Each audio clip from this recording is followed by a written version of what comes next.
रंकाळा तलावात सुमारे 80 वर्षाच्या कासवाचा मृत्यू झाल्याची दुर्दैवी घटना उघडकीस आली। मासेमारीसाठी लावण्यात आलेल्या मानवी जाळ्यांमध्ये अडकून त्याचा श्वास गुदमरल्याने मृत्यू झाल्याचा प्राथमिक अंदाज व्यक्त केला जात आहे। हा मृत कासव तलावाच्या काठावर सकाळी स्थानिक नागरिकांना आढळून आला। याबाबत वन विभाग व मत्स्य व्यवसाय विभागास कळवण्यात आले असून मृत कासवाचे शवविच्छेदन करून अधिकृत कारण निश्चित करण्यात येणार आहे। गेल्या 5 वर्षात रंकाळा तलावात कासव मृत्यूची ही दुसरी घटना असून त्यामुळे पर्यावरण प्रेमींमध्ये चिंतेचे वातावरण आहे। मासेमारीसाठी लावले जाणारे जाळे, जलप्रदूषण आणि मानवी अतिक्रमण यामुळे या संवेदनशील सजीवांचे अस्तित्व धोक्यात येत आहे। विशेष म्हणजे रंकाळा तलावात आढळणारी आयडिया नावाची दुर्मिळ जलवनस्पती सुद्धा इथे आढळते, जी जैवविविधतेच्या दृष्टीने महत्त्वाची मानली जाते। त्यामुळे या परिसंस्थेचे संरक्षण अत्यंत आवश्यक झाले आहे।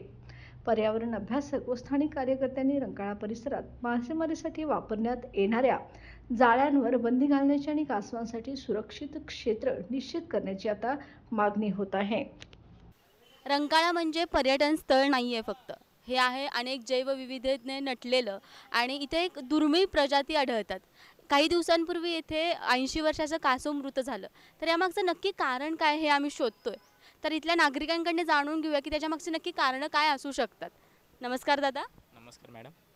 तुम्हाला काय वाटतं की ह्याच्यामागचं कारण काय असू शकतं? कारण म्हणजे इथे वाढलेले प्रदूषण, त्यानंतर नैसर्गिक आपत्ती, त्यानंतर इथे वाढलेले बोटिंगचे जे प्रमाण आहे, त्यानंतर मोठ्या प्रमाणात इथे मच्छीमारी वाढलेलं आहे। त्यामुळे मच्छीचं जे नेस्ट असतं त्यामध्ये कदाचित अडकून ते हानी झालेलं असे मला वाटतं।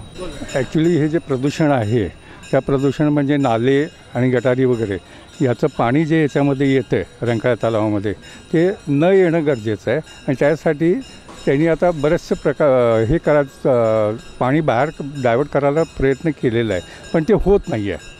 आणि सगळ्यात महत्त्वाचं ते आहे की हे प्रदूषण थांबलं पाहिजे। बाळ, फ्रीजमधून श्रीखंड काढ ना। आम्ही पूर्वी घरीच बनवायचो श्रीखंड, त्याची चवच वेगळी होती। आता काय सगळं रेडीमेड। आजी, हे श्रीखंड खाऊन बघ। आज तुझ्या आईनं घरीच बनवलं की काय?